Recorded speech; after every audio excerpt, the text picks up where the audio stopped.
there was an event that occurred in my life, and I had to defend my family and myself, and I ended up going to prison for it for a year. So can you just give me a brief introduction of who you are? Yeah, my name is Sean Knight. I'm 36 years old. Born and raised in Norfolk, Virginia. I'm a welder by trade. Have 3 children, 17, 8, and 3 other ages. Tell me like a little bit about your childhood, and did you grow up in the church? In and out. Some neighbors would take me to church, Bible school. Some I would have friends that would go to church. I would go with them. We would go to like Christmas time, stuff like that. So, but it wasn't routine. God was talked about in the home, and like it's not the knowledge that I have now, knowing who God is and Yeah. the way I should be living. What were some of those teaching points as you were growing up? I've had a lot of teaching points. I went through times where I felt like I'm just different than everyone around me. I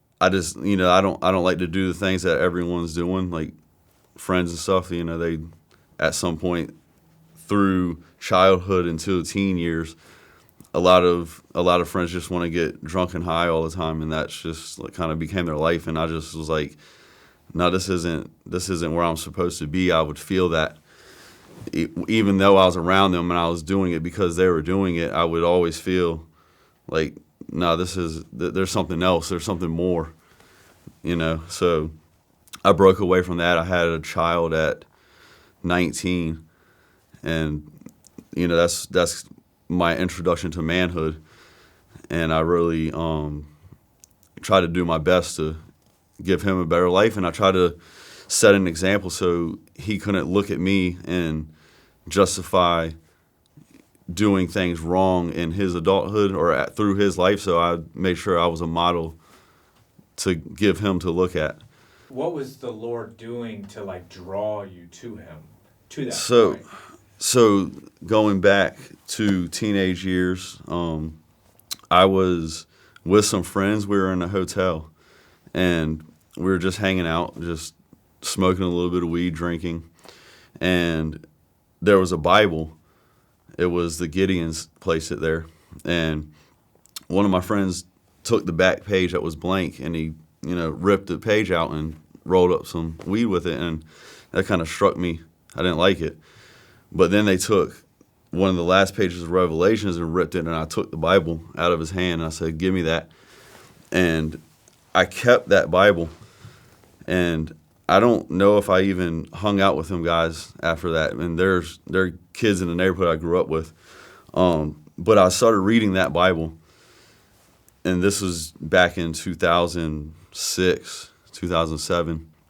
And I was, through my years up to the point of me getting baptized, I was reading through that Bible, and I didn't get very far. I got to Kings, and then the event occurred where I had to defend my family. How old were you at that time? I was 34. And so from like 20 to 34. Do you mind telling me what happened there? Yeah, I can. So my son at this time was 14 years old, and there was some neighbors that lived across the street and next to me, and they wanted to sell drugs to my child, and I didn't want my son being drawn into that lifestyle. And I told the people, because I came home, my wife called me and said that they're trying to make him buy drugs and they're threatening him to not tell and things like that. So I came home, and there were a bunch of people out front, about 10 people. And I said from across the street, I said to the guy's name, can you do me a favor and don't speak to my child anymore? And he took offense to that. And, the other people that were out there was yelling back and forth, and they threatened me and said I messed up. One guy went into the backyard and got another guy that came out. So there was 3 of them that came into the street. One of them came running into my yard, and the other 2 were still in the street. And I pulled my gun out, and I said, back up, back up, back up. 2 of them that were in the street came progressing after the first one. When I pulled my gun out, the first one ran off, but the other 2 still progressed. And one of them actually, he had a gun, but I fired, and I was backing up as I fired, and I stopped. And then they stopped also. Then they started to move toward me again. I instructed them back up, back up, back up, and fired again going forward. And then after all this happened, I took my 3 children. At the time, it was a 14-year-old, a 6-year-old, and a 3-month-old. 6-month-old, I think. Yes, he was 6 months. We got out of there, and I went to jail that night. I was in jail for 3 months, and I got a bond. During that 3 months that I was in jail, I read the Bible open to close from the beginning to end. And that's all I did was work out and read the Bible. I made some unsuspecting friends, but I really understood and went through all the ranges of emotions that are encompassed in the Bible, and it opened up to me the reality of life and who God is and who I should be. And it just, looking in the Bible, and it's like all of the answers are there, and life is so much more simple than what we make it. And not only was it looking at my past life, but it was looking at my current situation, because even though I was in a place with some of the worst people, I felt safe and secure, and I didn't have anxiety. When people would start to get rowdy, I would just move away and just read my Bible, and nobody messed with me. It's not like I was worried about people messing with me, but I would get along with people also. But I would read my Bible when they would start to act unruly, and unsuspectingly, people would start coming to me asking me questions about the Bible. They wanted to know. So I crafted a lot of relationships through just people seeing me read the Bible. So then I got out on bond. That was after 3 months? That was after 3 months. So from March to July of 2022, I believe. So then after the 3 months, I came here one day, and I believe it's Caleb. Is he the pastor, the taller one? Yep. Okay, so he did a sermon on outcomes, and it really hit me. And the message was, don't put your faith in outcomes, put your faith in the Lord. And it really just, it helped me understand and, have faith in things might not work out the way I'm looking at them to work out, because I had just got released on bond, so I had a long road ahead of me, and I was uncertain of what it was going to be. My life was completely different at that point. I lost my job at the shipyard. I had to sell my house because the occurrence was with my neighbors.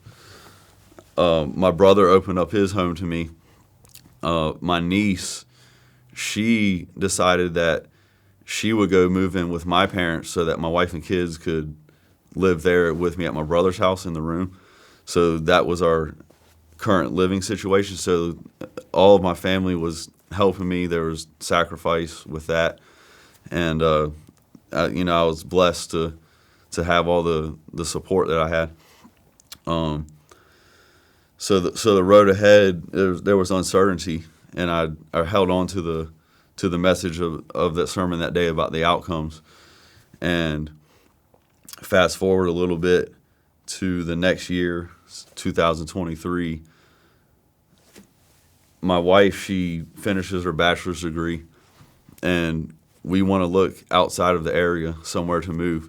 So we wanted to we looked all over the United States, because we'll say we'll go anywhere. And once this situation's done, once court's over with, we're all going to move somewhere. We ended up picking West Virginia. She got a job there, a good job as a paralegal.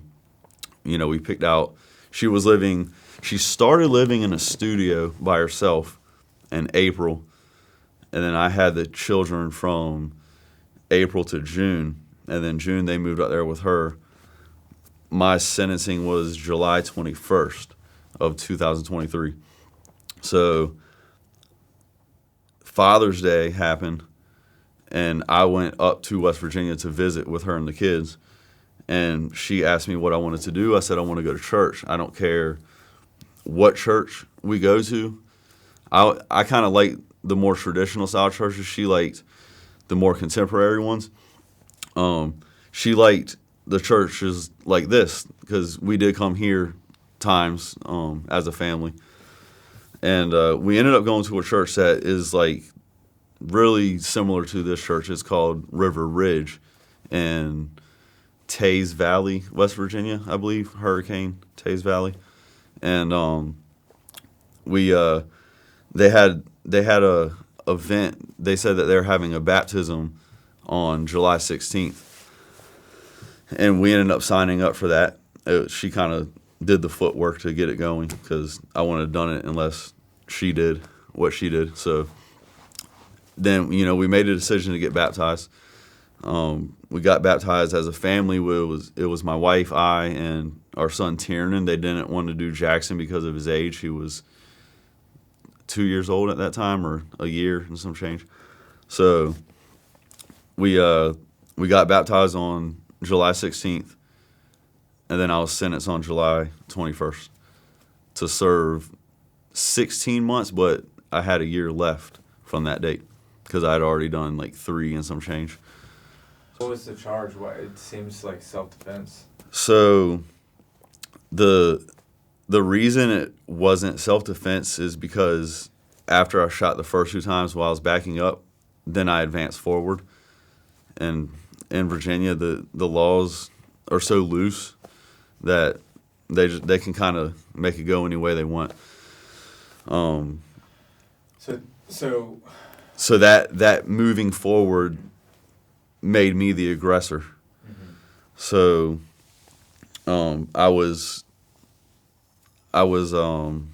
advised to take a plea, because the charges would have been severely more increased if I was actually found convicted guilty in a trial. So I was advised to take a plea, and then the plea is what got me to the lesser charges. It was unlawful wounding was the charge. So now you're headed to prison. Yes. Tell me about that experience and just how the Lord was with you through that. Okay, so I did a month in the Norfolk jail, and after my sentencing. So the first thing I did was I got a Bible. I would read through the Bible. When I got into the block, I had to choose which cell I wanted to be in, and the cell I went into,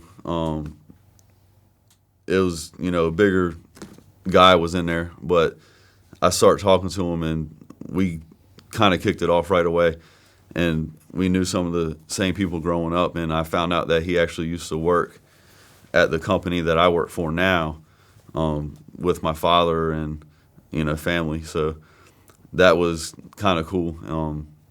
And he was into the Bible too, and he would talk to his girlfriend on the phone, and he said that they would go over different proverbs every day.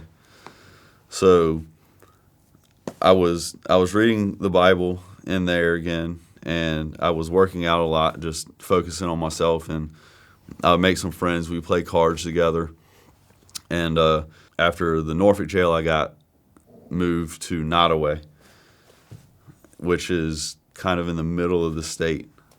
So from Nottoway, you're in cells, and you're just mixed in with everybody.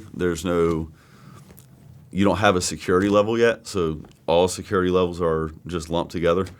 So it can be like the pettiest to the worst, and it's a pretty tough environment to be in.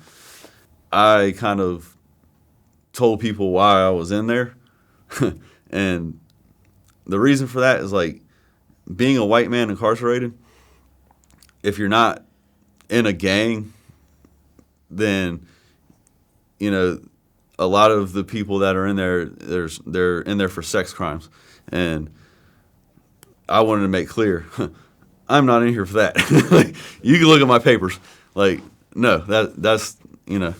So I didn't stay to myself. I found groups of people that kind of had the same mentality as me, and just stayed out of trouble. Like, stay around people that aren't doing drugs, that aren't, in the gangs or looking for drama, stuff like that.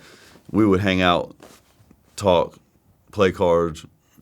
They had church that we would go to in the prison. They would hold it on Thursday nights and Sundays sometimes. It was PCC in Powhatan would come to the prison, and they would show us on the screen their Sunday service that they had, and it packed the gym. Like, they had so many people coming that they couldn't get enough chairs to seat the people that wanted to come. And they said it wasn't always like that. This was like relatively new. They were really surprised and shocked how many people were showing up. And I was in there. I was mad at my situation, bitter, like didn't understand why I was in there. I would go to church. Sometimes I wouldn't go. There was one time the message struck me. I don't quite remember the message. I think it was something about forgiveness, and I just left in the middle of it. I went up into my bunk and took my Bible and threw it out of my bunk. I was angry, bitter, confused, just range of emotions. And then I was cried. I cry a lot of nights in there. It was a real emotional ordeal, and you can't really. You have to do that when you're away. You can't go out in front of these guys and let them see you crying. That's what I thought, but I went and picked my Bible up, and read it after that. But to say that I thought you couldn't let these guys see you cry in there. When we go to church, there's guys in there lined up to go. They wanted to be saved, and the reverend, would say words over them. And this one night, and these grown men are just pouring tears, and it's real human, And there's a lot, like I said, a lot of unsuspected encounters that I made, like friends in there, and we would read Bible sometimes. We'd do Bible studies. We'd talk about God, and we would pray. So there was people in there I kind of got closer with than people that I've known my whole life, and it was through God. Is we would flock together, and we people were saying, like, we know we have to live a certain way. We know the Word of God, and we would talk about it together, and we just it's a time to like sit down and the world around you stops, because life can be so fast and you can be so distracted in the things that you're doing. And it was like God took me out of the place I was because I was stagnant in that and I wasn't going to him like I should. So he forced me to really understand who he is, to have a relationship with him. And it's not all happy, all the time. There's ranges of emotion. It's like any relationship, a relationship with God. You're going to feel everything, but the more you learn and understand, it makes more sense, and it's easier to go through these troubles in life because you kind of understand why. And even in it's like in Job, he was questioning God, and God said to Job, "Who are you to question the master? Can you tell the potter how to form the clay?" So it's humbling to let people know that God's in control and God has a perfect plan. And when we try to go against his plan, we can't do better than what God would do, because he's the one that made everything. He asked Job, "Were you there when I measured the earth? Can you tell me, what the measurements are?" But and that's what we do as people. We think that we get proud and we look at our lives and what we've done for ourselves, and we say, "I did this. I bought this house. I got to this level in this career." But now I know, reading through the Bible, that no, nothing's me. It's God. God did anything that is in my life, he did for me. So the lowest low and the highest high. And I know I've done it myself in life. You feel successful, and it's you take yourself away from the vine, because people feel sometimes as they're doing for themselves and they're moving away from God. But then when you are taken away from the vine, then the branch that's taken away from the vine withers. And it's humbling, and God has done that to his people multiple times throughout the Bible. And Exodus a lot, where people lose faith, and even though they've seen the miracles that God's done right in front of them, parted the sea, made birds fall out of the sky, made water come out of a rock, and then the next second they turn around and they say, "Why have you brought us into the wilderness for us to die?" Even though they know that God has done all these things for them. And from the beginning of time that people have doubted God like that, but there's still people that doubt God to this day. Even though we see his miracles, we see what he does for us, and we know people will say, "There's no doubt that this was a miracle, that God intervened in my life." But you still go forward, and there's still doubts and unfaithfulness. And even me knowing all this now, there's still times I feel doubt, but I go back to the Word, and it's reassuring. How has it changed your perspective or strengthened your faith? Definitely more peaceful about things. More just like I don't have to feel like I need to be in control of things, because I know God is in control. I just have to sit back and wait, and God he'll give me the answer. It's not always immediate. Sometimes you have to wait. Sometimes you have to pray. You have to read. Sometimes you'll wake up and get your answer out of a dream. Sometimes you'll be sitting on the toilet and it'll come to you, or sometimes I'll randomly open the Bible and just start reading this random page, and there will be a question I asked God earlier, and it'll pop out of that page. And that happens to me often. So there's little things that God does with his relationship with me that just, there's no doubt that he's real and he answers you, but you have to be not looking for the answer, but when the answer comes to you, you have to identify, like, that was God. I asked for this question and I received this answer. It's easy to overlook sometimes, but just where I stand now is I'm able to give that glory to him, to thank him and understand, like, this is God speaking to me in different ways. Tell me about getting out, and I assume you get back with your family. So when I was in for 3 months, from July, October, early November, I would call my wife, talk to her.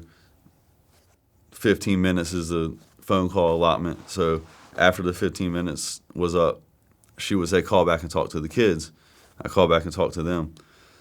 Around 3 months, I started noticing every time I call, I would just talk to the kids, and then she would say, okay, I love you, I got to go, and hang up.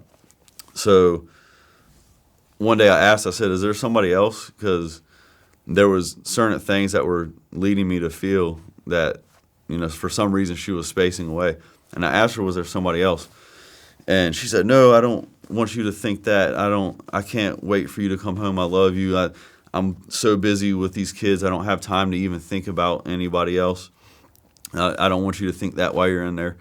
And it wasn't long after I asked that question, she gets on the phone and she says, hey, I need to talk to you. I said, yeah. She's like, well, let me go in the other room where the kids aren't, where they can't hear. I said, okay. And she says, there's somebody else. I said, okay.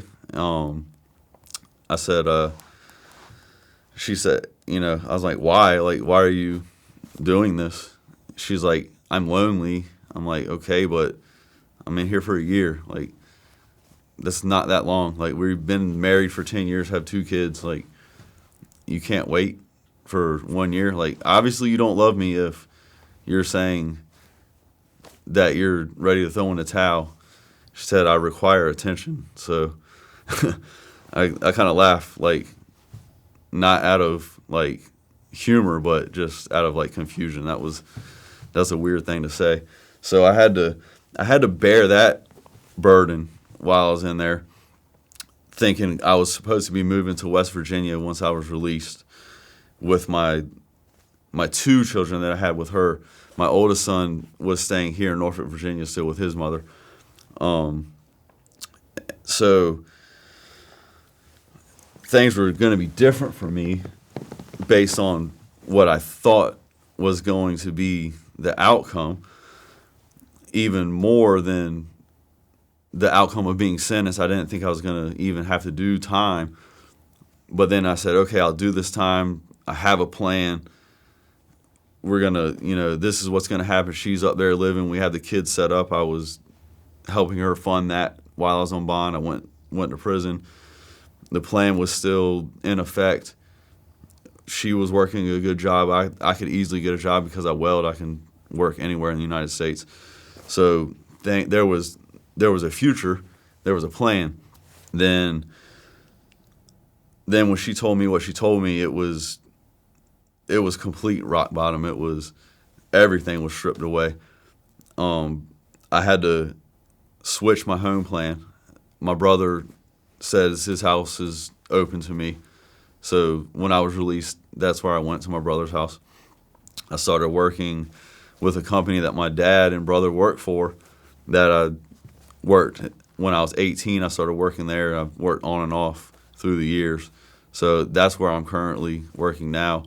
That company actually built parts of this church that we're in.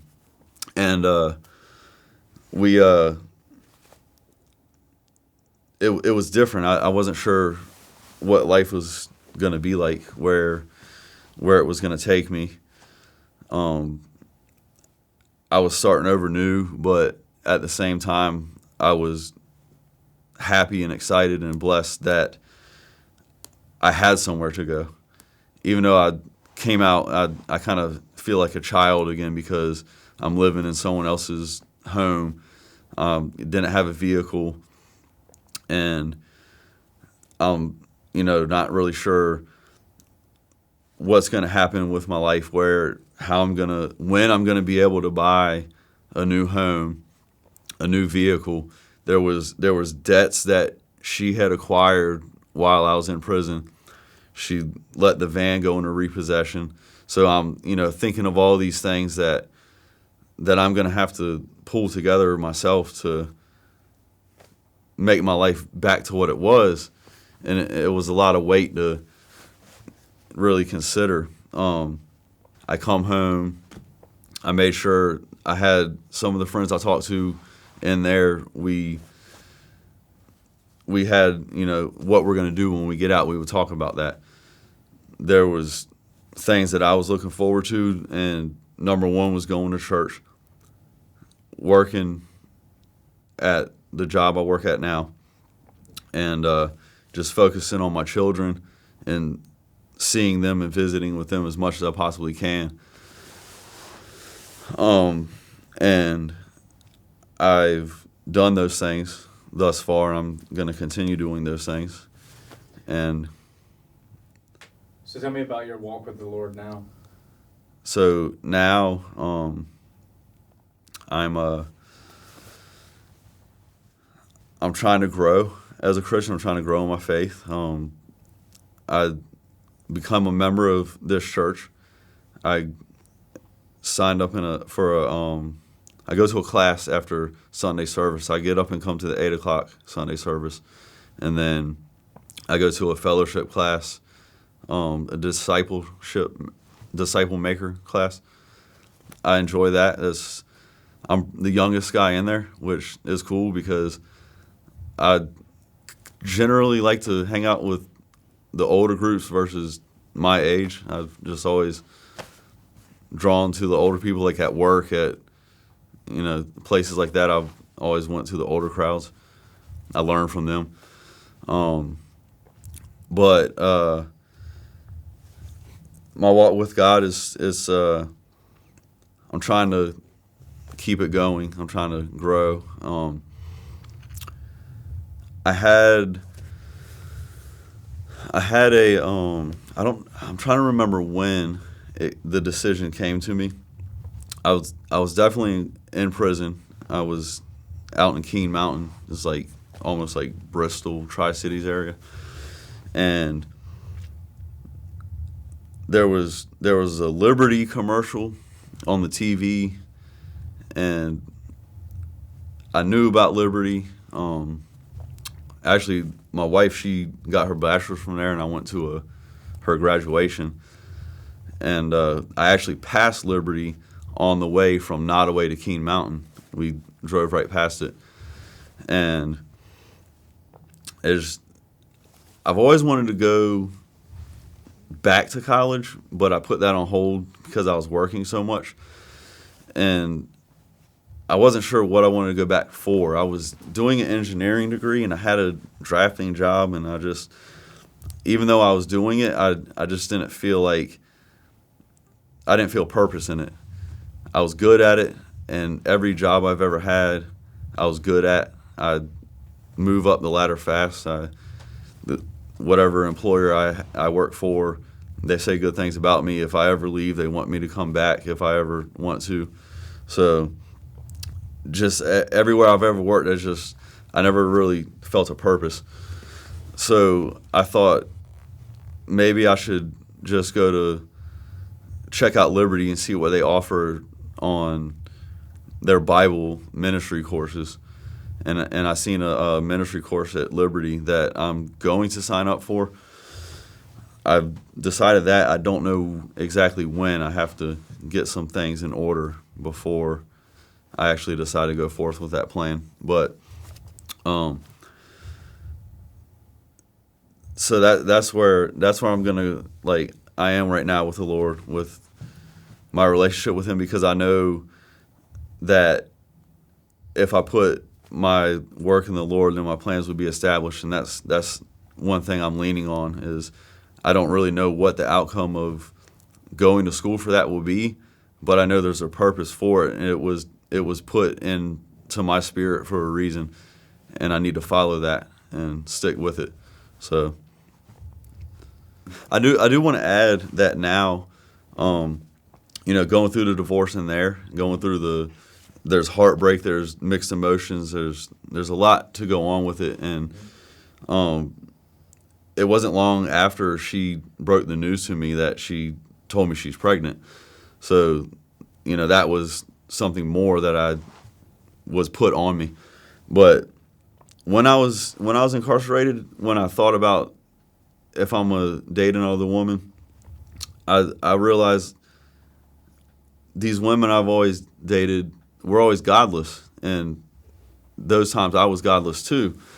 And when I went to God is when my wife went away from me, because she was taking the kids to church and all, but like she wasn't really with God, apparently by the action she was taking and things she was doing, so I just realized like she's sometimes, with the moon rocks, and that's like a trend of what people, so it's not, it's like mixed face, and it wasn't like truly, and I was trying to understand and read and be truly with God.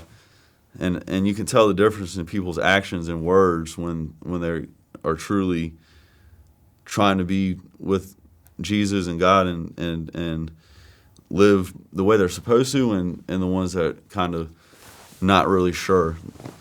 But I told myself, I said, I'm going to date a Christian woman. If she's not a Christian woman, it's not happening. So I ended up getting on Christian Mingle, and I met this woman that lives in North Carolina, and I'm actually about to meet her Friday. We've been talking for 2 months, and she's perfect, man. She's awesome. She's great. She's really into God herself, and it's one of those genuine relations that that she doesn't just say God and then go to the bar and club. Like, when you talk to people and they have God in them, it's just there's something different that you get out of the conversation than when you speak to people that don't have God, that don't know God. And it's like God put a promise in me that I knew that I was going to meet somebody else. I didn't think it was going to be so fast, and it's still a new thing, so it's like, yeah, tread lightly. But where I am with it now, it's just like it's amazing. It's like God is just every aspect of my life that I lost and I thought was going to take so much time to get back, and there was anxiety with that.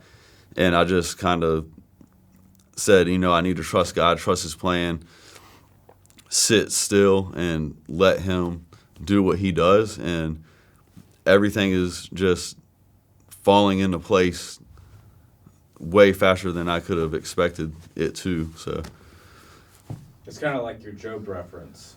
Exactly, yeah. And that's one of the things that really I held to. Just, man, like the first time I read Job, I was angry at God. Like I said, when you read through the Bible, you go through all the emotions, and it's your relationship with God. And I'm just like, why are you doing this to this man? This just to prove a point to the devil. Like I don't get it. I don't understand. And then when Job spoke to God at the end, that's when He told him, it's like, who are you to question my reasons? Who are you to tell the potter how to shape his clay? And it's just like, wow, yeah, like he has reasons for the things he does, and the situation that we're in right now, we don't understand it, but if we just give it to God, He has something better for us at the end of it. So, and that helps with faith to stick. Put your nose down and grind sometimes when you're going through the hard times, because it's only for a short time, because there's seasons in life, and you go through a season, but you're going to come out, and there's a reason for it. There's lessons to learn. God puts you through hard times so that you can learn hard lessons, and you don't see it until afterward. Sometimes you see it while you're in it, and that's great. But you don't always see it while you're in it, and when you look back, you will see it. And a lot of times, I notice in my life that I find myself in the same situation that I don't want to be in, and I ask myself, what is God trying to teach me in this situation? What am I missing? And then when I find that answer, that situation doesn't occur anymore, or that circumstance or anything like that. So I've really opened up my eyes and my mind and my soul to realizing that things don't happen coincidentally. Things don't just unfold on accident. That there's a design to this life, and the roadmap is the Bible. We have it. It's God's word. We have to read it, believe it, and use it to get us to the next level. And even though things aren't always perfect and rosy, there's purpose to why we're going through what we're going through. Hi, my name is Sean, and I'm captivated and changed by Jesus.